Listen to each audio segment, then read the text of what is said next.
ఈరోజు మనము Congress party senior నాయకుడు రాష్ట్ర స్పోక్స్ పర్సన్ అయినటువంటి డాక్టర్ శివకుమార్ లాల్ గారితో ఉన్నాము.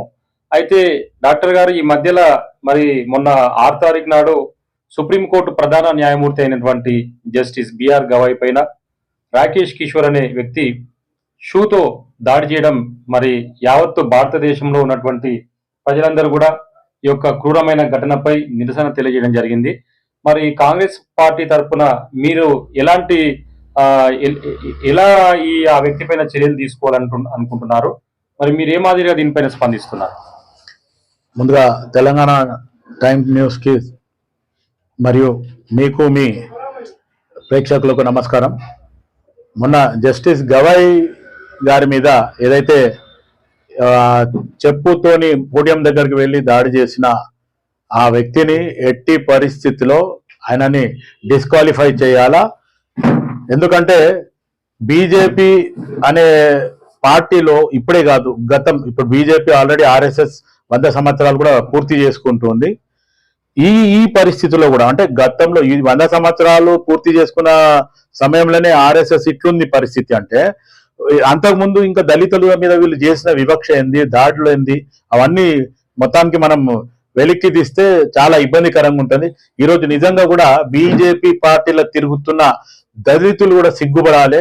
ఎందుకంటే ఒక గవాయి గారి మీదనే ఇంత పెద్ద చర్య తీసుకుంటే బీజేపీలో ఉన్న దళిత మోర్చా అనుకున్న నాయకులు వారు ఏం చేస్తున్నారు అనేది, వాళ్ళు చెవులు కళ్ళు మూసుకున్నారా లే 3 కోతుల్లాగా అయిపోయినారా అనేది వాళ్ళు ఆలోచించాలి. ఖచ్చితంగా ఆ వ్యక్తి ఎవరైతే జస్టిస్ గవాయి గారు పోడియం దగ్గరికి వెళ్ళి షూతోని విసిరిండో ఆయన ఎట్టి పరిస్థితుల్లో డిస్క్వాలిఫై చేయాలా.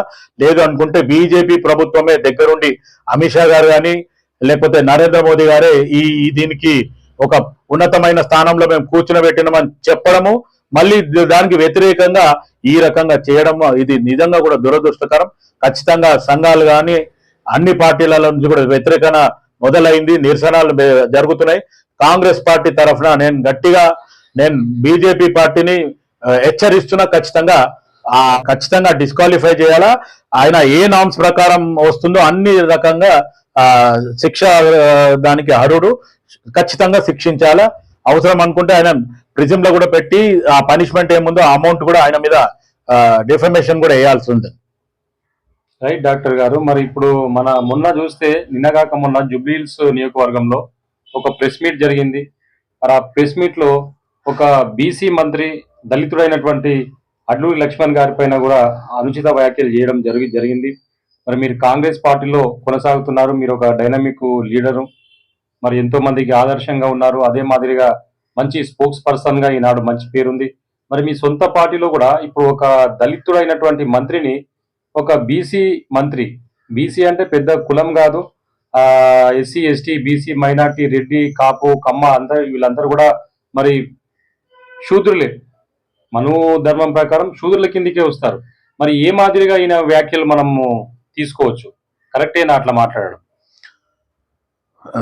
దర్శబాబు గారు, మొత్తానికి ఏదైతే మొన్న పొన్నం ప్రభాకర్ గారు ఎవరైతే ట్రాన్స్పోర్ట్ మినిస్టర్ చేసిన వ్యాఖ్యలు, ఆయన నిజంగా కూడా చేసింది తప్పు. దానికి ఆల్రెడీ వీడియో పరంగా ప్రూఫ్స్ ఉన్నాయి.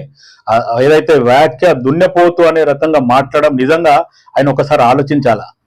ఆయన ఒక మాదిగ సామాజిక వర్గానికి చెందిన అట్లూరు లక్ష్మణ్ గారిని ఆయన శాఖ మంత్రిత్వంలో ఆయన ఒక ఇనాగ్రేషన్ కి ఆయన ముందు ఉండాలా. ఇటు వివేక్ గాని లేకపోతే పొన్నం ప్రభాకర్ గాని ఒక సిటీ ఇన్ఛార్జ్ మినిస్టర్ గా ఉండొచ్చు, దానికి మేము కాదనడం లేదు. కానీ ఒక మంత్రిగా ఉండి ఇంకో సహచార మంత్రిని ఇట్లా దున్నపోతులాగా ఉన్నాడు అనడం మాట్లాడడం అయితే అది నిజంగా కూడా ఖండించాల్సింది. ఆయన ఏ ఆకారంతో ఉన్నాడు, ఆయన పరిస్థితి ఏంది, ఆయన ఏ రకంగా ఉన్నది ఆయన కూడా ఆలోచించాలా. దీని మీద మొత్తానికి ఎస్సీ సంఘాలు కూడా మాట్లాడినే, మాదిగ రిజర్వేషన్ పోరాట సమితి అధ్యక్షులు మందకృష్ణ మాదిగ గారు కూడా చాలా విశ్లేషకంగా ఆయన చెప్పడం జరిగింది. కానీ ఈ రోజు ఏదైతే పొన్నం ప్రభాకర్ మంత్రి గారు ఉన్నారో ఆయన మాట్లాడే వ్యాఖ్యలు నిజంగా కూడా ఏదో వెనక్కి తీసుకున్నాను కాదు, ఖచ్చితంగా సారీ అనే రకంగా ఖచ్చితంగా చెప్పాలా. దానికి మా పిసిసి అధ్యక్షుడు మహేష్ కుమార్ గౌడ్ గారు కూడా పిలిచి నేను మాట్లాడతా అని చెప్పి మందకృష్ణ గారికి హామీ ఇవ్వడం జరిగిందని కూడా మందకృష్ణ గారు ఆయన స్పీచ్ లో చెప్పడం జరిగింది ప్రెస్ మీట్ లో. కానీ ఆయన తప్పించుకునేలాగానే బిహేవ్ చేస్తుండే, కానీ ఖచ్చితంగా ఏదైతే ఎస్సీ ఎస్టీ బీసీ మైనార్టీ ఏదైతే ఐక్యత ఉండాలో అనే రకంగా మనం ఆలోచిస్తున్నామో, ఈ మధ్యన బీసీలలో మొత్తానికి లోకల్లో కూడా ఈ మధ్యన ఎస్సీ బీసీ అనేది ఒక విభజించు పాలించు అనే రకంగా పోతుంది. ఇది ఎంతకైనా మంచిది కాదు. ఎందుకంటే అటు రెడ్డులు కానీ, ఇటు వెల్మల్ కానీ, లేకపోతే అటు నాయుడులు కానీ, చౌదరీస్ కానీ, వీళ్ళందరూ కూడా విభజించు పాలించు అనే రకంగా వాళ్ళు చేస్తున్నారు అని అనుకుంటే ఈ రోజు బీసీలకు కొంచెం కొమ్ములు వచ్చినాయి. ఇంకోటి, మొత్తానికి కాంగ్రెస్ పార్టీ అధికారంలోకి వచ్చిన తర్వాత మంత్రుల్లో కొంచెం ఆలోచన విధానంలో మార్పులు వచ్చినాయి. అవి ఖచ్చితంగా వాళ్ళు తగ్గించుకోకపోతే మటుకు రేపు తగిన మూల్యం చెల్లించుకుంటారని నేను ఒక కాంగ్రెస్ పార్టీ అధికార ప్రతినిధిగా చెప్తున్నాను. ఎందుకంటే నేను కూడా ఒక మాదిగ బిడ్డనే, ఎస్సీ కమ్యూనిటీకి చెందిన, కానీ బీసీలలో మేము చాలా ఎక్కువ అంటే వాళ్ళం ఏమి ఎక్కువ ఉందో అనేది ఒకసారి వాళ్ళు ఆలోచించాలా. ఈ రోజు ఇదే పొన్నం ప్రభాకర్ గారికి మొన్న ఎలక్షన్ కి ముందు వరకు కూడా ఆయన ఫైనాన్షియల్ స్టేటస్ ఎక్కడ ఉంది, ఇప్పుడు ఆయన ఫైనాన్షియల్ స్టేటస్ ఎక్కడ పోయింది అనేది ఒకసారి ఆయన ఆలోచించాలా. అంటే బల్పుతో మాట్లాడుతుండ్రా, లేకపోతే అహంకారంతో మాట్లాడుతుండ్రా, లేకపోతే పదవి వ్యామోహంతో మాట్లాడుతుండ్రా అనేది ఒకసారి ఆలోచించాలా.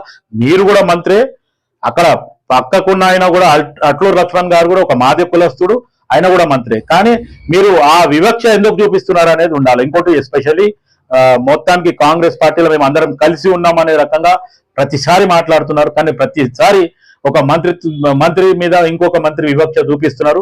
ఖచ్చితంగా ఈ విభేదాలు బయటపడుతున్నాయి. దీనివల్ల పార్టీకి నష్టం జరుగుతుందని నిజంగా కూడా నేను హెచ్చరిస్తున్నాను. ఇటువంటి పరిస్థితులు రాకుండా మా మీనాక్షి నటరాజన్ గారు కూడా ఇటువంటి అన్నిటి మీద కూడా చర్యలు తీసుకోవాలి. కానీ మేము చర్యలు తీసుకుంటున్నాం, అది మాటలు కోటలు దాటుతున్నాయి, కాళ్ళు కడపలు దాటుతలేవు అనే సామెతలాగా ఈ రోజు కాంగ్రెస్ పార్టీ వ్యవహరిస్తుంది. దీనివల్ల రేపు రాబోయే ఉప ఎన్నికలలో కానీ, లోకల్ బాడీస్ లో కానీ ఈ వివాదాలు ముందుకు పోకుండా అందరం కలిసి కట్టుగా ముందుకున్నాం అనే దాని విధంగానే ప్రజలకు పంపించాలా, జనాలలో కూడా ఇటువంటి మెసేజ్ పోవాలని చెప్పి కోరుకుంటున్నాం. రైట్, ధన్యవాదాలు డాక్టర్ గారు. అయితే ఇప్పుడు మామూలుగా ఇంకో అంటే లోకల్ గా ప్రజల్లో మరి ఒక విశ్లేషకుల మధ్య ఒక ప్రశ్న వస్తుంది. అదేమంటే, ఇప్పుడు మీరు ఆ అంశం చెప్పారు కాబట్టి నేను అడుగుతున్నాను. రేవంత్ రెడ్డి గారు వచ్చినప్పటి నుంచి కూడా పరిపాలన అనేది పూర్తిగా గాడి తప్పుతుంది. లా అండ్ ఆర్డర్ విషయం కానీ, ఫైనాన్షియల్ స్టేటస్ కానీ, పేదలకు అందాల్సిన గ్యారంటీలు ఏవైతే ఇచ్చారో కాంగ్రెస్ ఎన్నికల ప్రచారంలో భాగంగా అవన్నీ నెరవేర్చలేక ఈ బీసీ రిజర్వేషన్ల అంశాన్ని తెరపైకి తీసుకొచ్చి వాటిని అడిగే విషయంలో ప్రజల దృష్టిని పక్కదారి పట్టించి ఎస్సీ బీసీ కులాల మధ్యలో ఒక చిచ్చును లేపే వాతావరణాన్ని ముఖ్యమంత్రి గారు సృష్టిస్తున్నారని విశ్లేషకులు అంటున్నారు. దీనిపై ఒక అధికార కాంగ్రెస్ ప్రతినిధిగా ఇందాక కూడా మీరు నిజాయితీగా చెప్పిండ్రు, అది తప్పే అని చెప్పి ఖండించడం జరిగింది. మీరు కాంగ్రెస్ పార్టీలో ఉన్నప్పటికీ కూడా దాన్ని మీరు ఖండించరు. దానికి మేము మీడియా తరఫున ధన్యవాదాలు తెలియజేస్తూ, మరి ఈ వైఖరి కరెక్టేనా? ఒక బీసీ ఎస్సీల మధ్యలో ఎంతో సమైక్యంగా ఒక స్నేహపూరిత వాతావరణం ఉన్నటువంటి తెలంగాణ రాష్ట్రంలో ఈ బీసీ రిజర్వేషన్ల అంశం తీసుకొచ్చారు. మరి ఆ బీసీ రిజర్వేషన్లు ఇప్పుడు ప్రస్తుతం హైకోర్టులో ఉన్నాయి. మరి అది నిజంగా బీసీ రిజర్వేషన్లు 42% డిక్లేర్ చేస్తుందా హైకోర్టు? దీనిపైన మీ అభిప్రాయం ఎలా అనుకుంటారు చెప్పండి. ముందుగా కాంగ్రెస్ పార్టీ ఏదైతే మేనిఫెస్టోలో పెట్టినట్టు కామారెడ్డి డిక్లరేషన్ సబ్జెక్ట్ లో 42% అని చెప్పింది. ఎస్సీ రిజర్వేషన్ ని కూడా మేము ఏదైతే ఉందో అది క్లాసిఫికేషన్ చేస్తామని చెప్పినాం. ఖచ్చితంగా అది చేయడం జరిగింది. ఏదైతే కామారెడ్డి డిక్లరేషన్ లో 42% ఏదైతే బీసీలకు ఇస్తామని చెప్పినాం, ఆ విషయంలో కాంగ్రెస్ పార్టీ చిత్తశుద్ధితోనే ఉంది. ఆల్రెడీ అసెంబ్లీలో బిల్లు పెట్టి అన్ని పార్టీలతోని ఆమోదం తెలిపి పంపించడం జరిగింది. దాని తర్వాత హైకోర్టు ఒక డిసిషన్ ఇచ్చి 30 సెప్టెంబర్ లాస్ట్ డెడ్ లైన్ అని చెప్పినందుకు ఆర్డినెన్స్ తీసుకొచ్చి ఆర్డినెన్స్ కూడా పంపించడం జరిగింది. అటు గవర్నర్ కి, రాష్ట్రపతికి పంపించడం జరిగింది. అక్కడ రెడ్ల కులస్తులు వెళ్లి కేసు వేయడం జరిగింది. అక్కడ సుప్రీంకోర్టులో మటుకు మంత్రులు అందరు పోయినరు. ముఖ్యమంత్రి ఆదేశాల మేరకే మంత్రులు పోయి అక్కడ అది కోర్టుని ఇచ్చేస్తే సుప్రీంకోర్టు ఒక డిసిషన్ ఏం తీసుకుంది, హైకోర్టులో కేసు ఉంది, మేమేం చేయాలి అక్కడే తేల్చుకోండి అని చెప్పింది. నేను గతంలో కూడా లైవ్ డిబేట్లలో చాలా చెప్పిన, కాంగ్రెస్ పార్టీ చిత్తశుద్ధితో ఉంది. 42% ఖచ్చితంగా బీసీలకు ఇస్తుంది. ఎట్టి పరిస్థితుల్లో ఆ ప్రాబ్లం లేదు. కానీ బీజేపీ అనే పార్టీ ఏదైతే 10% ముస్లింలకు ఇస్తుండ్రో అది ఇది అని చెప్తున్నారు. వాళ్ళు తప్పుడు ప్రచారం చేస్తున్నారు, తప్పుడు సంకేతాలు పంపిస్తున్నారు. ముస్లింలకు 10% అంటున్నారు.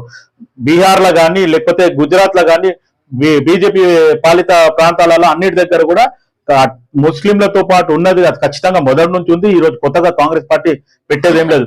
నిజంగా కూడా ఆలోచిస్తే ప్రధానమంత్రి నేను బీసీ అని చెప్పుకున్నాడు. ఆయన ఒక ఓసీ కుటుంబంకి బీసీ అని చెప్పి ఆయననే మార్చుకొని ఆయన ఈ రోజు నేను బీసీ అంటుండు. బీసీ అనే వ్యక్తి ఇక్కడ తెలంగాణకు వస్తే వాళ్ళ మొదటిసారి 8 ఎంపీలు 8 ఎమ్మెల్యేలు వస్తే వాళ్ళ దగ్గరనే ఒక కల్పుతనం లేదు, అంటే యూనిటీ లేదు వాళ్ళ దగ్గర. కాంగ్రెస్ పార్టీని పట్టుకొని వీళ్ళ దగ్గర యూనిటీ లేదు. అంటే కాంగ్రెస్ పార్టీలో ఫ్రీడమ్ ఉంది, ఫ్రీడమ్ గా మాట్లాడే అవకాశం ఉంది. ఖచ్చితంగా కాంగ్రెస్ పార్టీ మాట్లాడుతుంది. ఈ రోజు ముఖ్యమంత్రి రేవంత్ రెడ్డి గారు ఓపెన్ గా చెప్పడం జరిగింది, మాదిగల సాయంతోనే నేను అంచెలంచెలుగా నేను ఎదిగినాను. ఈ రోజు మాదిగల సాయంతోనే నేను ఈ రోజు అంచెలంచెలుగా ఎదిగి ఒక ముఖ్యమంత్రి స్థాయి దాకా వచ్చిన. నేను ఎదిగిన పాత్రలో ఖచ్చితంగా మాదిగల సపోర్ట్ నాకుంది, నేను మాదిగలను మర్చిపోనని చెప్పి ముఖ్యమంత్రి రేవంత్ రెడ్డి గారు కూడా ఎన్నో సార్లు చెప్పడం జరిగింది ఆయన స్వయన స్పీచ్ లో. కానీ ఈ రోజు బీసీలకు ఏదైతే 42% ఇవ్వడానికి ఆయన చిత్తశుద్ధితోనే ఉన్నాడు. ఖచ్చితంగా కంపల్సరీ చేస్తామని చెప్పాడు. అదే కాకుండా ఎస్సీ వర్గీకరణలో కూడా ఆయన ఖచ్చితంగా ఏదైతే సుప్రీంకోర్టులో ఒక నిర్ణయం రాగానే ఇమీడియట్ గా గంట రూపాయలు చెప్పిండు, అదే పరిస్థితి చేస్తా అన్నాడు, చేసి చూపించిండు. అది నిజంగా కూడా తెలంగాణలో అదొక మంచి సంచలనంగా ఉంది.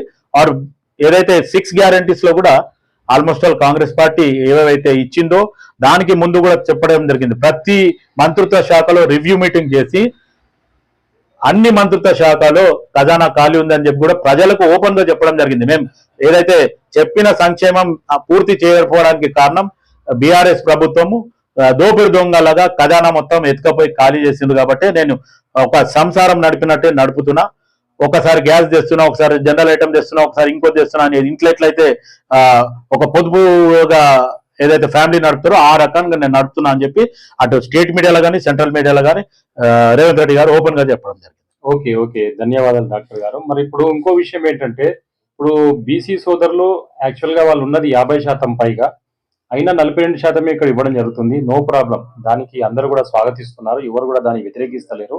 అయితే ఇంకో అంశం వచ్చి మీరే అన్నారు, ఈ ఎస్సీ క్లాసిఫికేషన్ కూడా ముఖ్యమంత్రి గారు ఇచ్చిన వాగ్దానంతో కట్టుబడి చేసిరని చెప్పారు. దానికి కూడా ధన్యవాదాలు ముఖ్యమంత్రి గారికి, కాంగ్రెస్ పార్టీకి. అయితే ఎస్సీలకేమో 2011 జనాభా లెక్కల ప్రకారం రిజర్వేషన్లు పెడుతున్నారు. ప్రస్తుతం ఉన్నటువంటి ఎస్సీ జనాభా అయితే ఏదైతే ఉందో 22.5% ఉంది. మరి ఎస్సీలకు ఎందుకు ఈ జనాభా పెంచి ఈ లోకల్ బాడీ ఎలక్షన్లకు ఎందుకు వెళ్తలేరు? వెళ్లాల్సిన అవసరం ఉంది కదా. పోనీ 2011 కాకుండా మొన్న కాంగ్రెస్ పార్టీ వచ్చిన తర్వాత ఇప్పుడు సమగ్ర కుల సర్వే జనగణన చేసిరు కదా, ఆ రికార్డ్స్ అయితే ఉన్నాయి కదా. మరి దానికి కూడా ఒక జీవో తీసుకొచ్చి మరి రిజర్వేషన్లు పెంచి మరి అమలు చేస్తే బాగుంటుందని కూడా అభిప్రాయపడుతున్నారు. మరి ఈ రాబోయే ఎలక్షన్ లో ఎస్సీ సామాజిక వర్గానికి చెందిన వారు చాలా మంది మరి ప్రభుత్వానికి వ్యతిరేకంగా వెళ్లాలనే ఒక అంశము సమాజంలో కనబడుతుంది. దీనిపై మీరేమంటారు? అయితే మొత్తానికి ఆ ఎస్సీ వర్గీకరణ ప్రక్రియ ఏదైతే జరిగిందో 2011 దామాష ప్రకారమే చేస్తామని చెప్పి అటు అధికారులు కూడా కానీ లేకపోతే విశ్లేషకులు కానీ కూడా దాని మీదనే చేస్తే బాగుంటుంది అనేది వాళ్ళ సూచన సలహాల మేరకే అప్పట్లో ఆ 2011 తీసుకోవడం జరిగింది. ఆ 2011 ఇది రేపు అప్కమింగ్ ఎలక్షన్ లో ఖచ్చితంగా ఇది బీజేపీ ప్రభుత్వం ఏదైతే రాహుల్ గాంధీ దిస్కి హిస్సేదారి ఉత్తి భాగ్యదారి అని చెప్పి ఏదైతే చెప్పిండో దాన్ని బీజేపీ ఈరోజు హైజాక్ చేసి మేము కులగణన చేస్తాము, జనగణన చేస్తామని చెప్పి 2027లో చేస్తామని చెప్పి వాళ్ళు ఒక హైజాక్ చేయడం జరిగింది. ఎందుకంటే కాంగ్రెస్ పార్టీకి దీనివల్ల మైలేజ్ వస్తుంది, ఆ మైలేజ్ మనమే తీసుకుందామని 2027లో మేము కులగణన జనగణన చేస్తామంటున్నాం. ఆ కులగణన జనగణన చేస్తే దాన్ని ఆధారం ప్రకారం రేపు అప్కమింగ్ ఎలక్షన్స్ లో మటుకు ఖచ్చితంగా ఎస్సీలకు కూడా ఇప్పుడున్న పర్సంటేజ్ కంటే కూడా 18% లేదా 20% వరకు పెరగవచ్చు. ఎస్టీకి కూడా 7.5, 8 ఉన్నదాన్ని అది 10% పెరగవచ్చు అనేది మేము ఆశిస్తున్నాం. ఖచ్చితంగా ఆ విధంగా జరుగుతుంది అనేది కూడా అనుకుంటాం.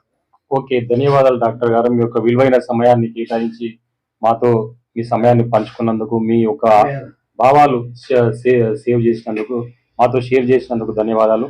రాబోయే కాలంలో మీరు మరిన్ని ఉన్నతమైన పదవులు కాంగ్రెస్ పార్టీలో చేపట్టాలని కోరుకుంటూ ధన్యవాదాలు. Thank you. మీకు కూడా.